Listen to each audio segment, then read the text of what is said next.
Cholesterol. Things you may not have been told before. I'm Karen, and I've had over 30 years' experience as a registered nurse, but I did not learn the depth of this issue as a nurse. In 2009, Mum experienced a heart attack. Unfortunately, it was on the milder end of the scale. One of the medications she was commenced on was a statin. She was told, and I was there, that this is the medication that would keep her alive. Mum's health slowly deteriorated, going from an independent world traveller to being in significant joint and muscle pain, muscle wasting, poor memory and undiagnosed depression. This was not my mum. Most of my nursing career was in primary health, so I hadn't kept up with medications that came out after my earlier hospital ward years.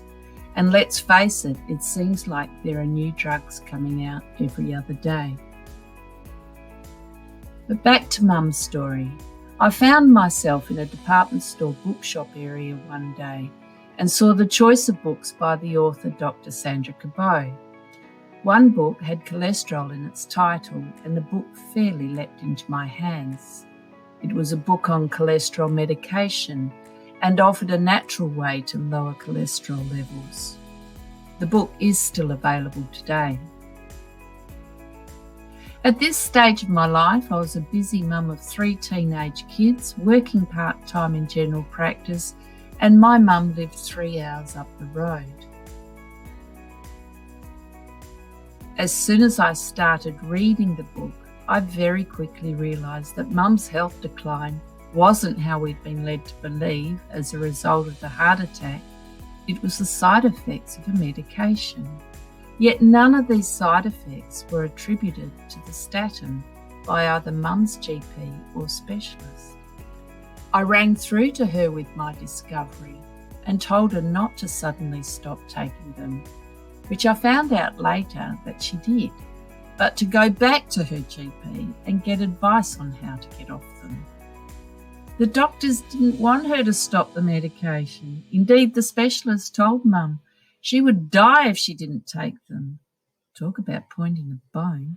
Thankfully, Mum told him that she felt she would die if she stayed on them, and that was that. Now, this is the reason I'm telling this story. Statins are for lowering cholesterol levels. That is what they do. Mum didn't have high cholesterol. It is just standard treatment. Heart attack equals statin medications for life, regardless of a normal cholesterol reading. And here's the kicker. Every cell in your body needs cholesterol. It's why your body makes it. No wonder Mum suffered global debilitating symptoms. They made her cholesterol level too low. Mum never fully regained the strength in her muscles, but she did get back her memory and her sense of humour. But the insult to her body system by the medications brought on rheumatoid arthritis. Then the medication for her rheumatoid arthritis brought on 2 primary cancers, lymphoma and breast cancer. She died in 2013. She died from taking her medication as prescribed. Now, I don't know whether Mum died as a result of doctors' ignorance, arrogance, fear from governing bodies that dictate care, or the, well, I don't care, I'm still going to get paid factor. And I have worked with all of those doctor types.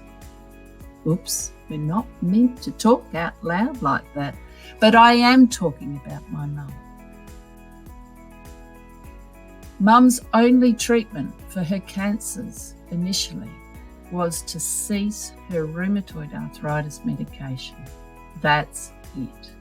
Again, I was at the appointment and I asked, "Are you saying that Mum's RA medication has caused her getting cancer?" The oncologist looked me in the eye and then down at his desk and said yes. Now, my mum wasn't afraid to die, but she was terrified the pain of RA would come back. for not being on that medication, and her rheumatologist didn't want her to stop taking it, even though he probably knew it was killing her. She stayed off it and never got a return of the RA. This health system is so twisted, and my problem was I worked in it. And this is where the crux of this story impacts all of us. Mum was the only person responsible for her health. She could have at any stage used other methods of health delivery, like naturopathy, homeopathy, Ayurvedic medicine, as well as other energy therapies. Mum was full bottle on the power of diet and energy work, as she had nursed Dad through a cancer that mainstream medicine couldn't treat, and I believe she gave him a really gentle and fabulous exit. She was very capable on the computer for Dr. Google-like searches. Doctors hate it, but I always encourage patients to go looking. Remember, it is actually your responsibility to go looking. But Mum, she wasn't that keen on exercise. She did have a sweet tooth, but I also felt she was ready to go. So the reason I have shared this story is that you, and only you, are responsible for your health. Don't give that power away. If you get told there is only one way to treat a disease, whatever it is, then seek another doctor or health practitioner. You always have choice. They may not be flash choices, but the decision rests with you. Find the treatment that resonates with you. Ask friends and family that align with your way of thinking on what worked for them. If your doctor won't discuss other options, consider another doctor. I've heard horror stories regarding both GPs and specialists. Never accept feeling bullied into any treatment. And this isn't meant to be a doctor-bashing exercise. There are some fabulous doctors out there, but there is definitely something wrong with the system when your choices may be dismissed, or that you choose to venture into the realms considered outright weird when compared to Western medicine. There's a lot of freedom being weird because people start to expect it of you, and you can just be weirder. Oh no. Anyway, that is getting off topic, but what I really mean to say is don't be afraid to think and try outside the box when it comes to you managing your health. Be discerning. And it's your body and your choice. Do your best to eat well. Organic is best, and spray-free is better than sprayed. Drink quality filtered water, and even if you catch your own rainwater, still filter it. Think, does the therapy make sense to me? Word of mouth recommendations can be useful. Do you even like the practitioner? In my experience, having run a kinesiology clinic since 2006, getting healthy rarely comes down to using one practitioner. We all overlap the care, but you will find strengths in each that can help you back to and maintain good health. Move. Don't necessarily think high intensity, although for some that is their preference. Gardening is a great place to start. You want to be able to bend, twist, stretch, walk up and down stairs easily, and be able to get down and up off the floor easily. Get out into nature, feel, smell, hear it, sit in it, walk in it, absorb it.